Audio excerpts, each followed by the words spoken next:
दोस्तों राहा की जिंदगी में एक ऐसा मोड़ आने वाला है जो कि उसकी जिंदगी बदल देता है। सुबह का वक्त होता है जब अरमान को ये बात पता चलती है कि राहा अपने बाप के घर गई है, तो उसी वक्त अरमान आखिर राहा की तरफ निकल पड़ता है। दूसरी तरफ ज़ारियुन आखिर बतूल को अपनी मोहब्बत में फंसाकर उससे धोखा कर देता है। बतूल जो कि ज़ारून की मोहब्बत में अंधी हो चुकी थी, वो अपनी सारी जायदाद आखिर ज़ारियुन के नाम कर देती है। ये सब कुछ देखकर ज़ारियुन उसी वक्त अपने बाप को कॉल करता है और बोलता है, हमारा काम हो चुका है, अब बस आप निकलने की तैयारी करें। वसीम आसिया के साथ हॉस्पिटल में बैठा होता है। जब आसिया ज़ारियुन और वसीम को एक साथ बात करते हुए देखती है, उसे कुछ शक होता है, फिर वो अपना वहम समझकर उस बात को टाल देती है। दूसरी तरफ अरमान राहा के पास आता है और बोलता है, राहा तुम अभी और इसी वक्त मेरे साथ चलो, मैं तुम्हें कुछ दिखाना चाहता हूँ। जिसकी वजह से वहाँ पर राहा अरमान के साथ जाने से इनकार कर देती है। वहाँ पर अरमान राहा को बहुत ही मिन्नतें कर रहा होता है, तभी तारा आ जाती है और बोलती है, बेटा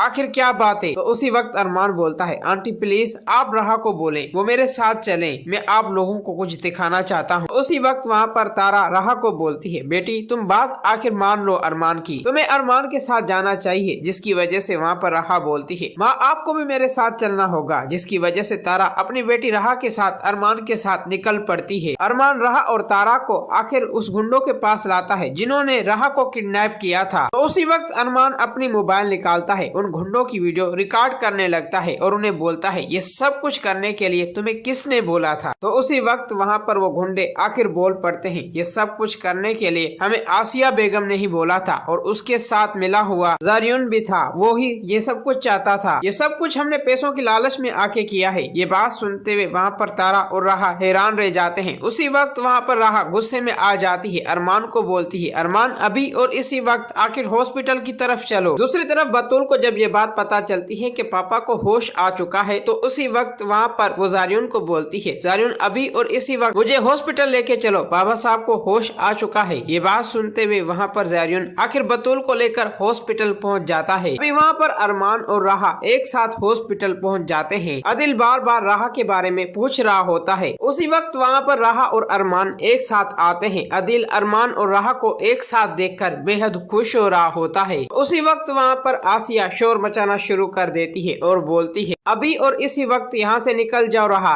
अदिल तुम्हारी शक्ल तक नहीं देखना चाहते। जिसकी वजह से वहाँ पर राहा अदिल के पास आती है और बोलती है, मामू जान मैं आपको सारा सच आज बता दूंगी, जो कुछ भी हमारे साथ हुआ है ये सारे काम आपकी होने वाली बीवी आसिया के ही हैं। ये बात सुनते हुए वहाँ पर वसीम और ज़ारियुन बहुत ही डर जाते हैं। उसी वक्त वो दोनों वहाँ से भाग निकलते हैं। तभी वहाँ पर राहा अरमान से मोबाइल लेती है और आखिर उन गुंडों की वीडियो अदिल को दिखा देती है। अदिल जैसे ही वीडियो देखता है वो गुस्से में भड़क उठता है और बोलता है, आसिया मुझे तुमसे ये उम्मीद नहीं थी, तुमने ही मेरी इज्जत को मिट्टी में मिलाया है और मुझे आखिर राहा से बदगुमान किया है। मेरी बहन मेरे बारे में क्या सोच रही होगी। जिसकी वजह से वहाँ पर आसिया चिल्लाते हुए बोलती है, हाँ मैं तुम्हारी बहन से और तुम्हारी होने वाली भांजी से नफरत करती हूँ। मैंने ये सब कुछ आखिर अपनी बेटी के फायदे के लिए ही किया है, मैं सिर्फ अपनी बेटी को खुश देखना चाहती थी। जिसकी वजह से वहाँ पर अदिल आसिया को बोलता है, अभी और इसी वक्त यहाँ से चली जाओ और अपना सामान पैक करो, अब मैं तुम्हें अपने घर में हरगिज नहीं रख सकता। ये बात सुनते हुए वहाँ पर आसिया बोलती है, जो चाहे आप कर ले, मैं अपनी बेटी के पास चली जाऊंगी। लेकिन उसे क्या पता था कि आखिर बतूल के साथ बड़ा धोखा हो चुका है। दोस्तों अगर आप लोगों को ये वीडियो अच्छी लगी है तो इस वीडियो को लाइक करें।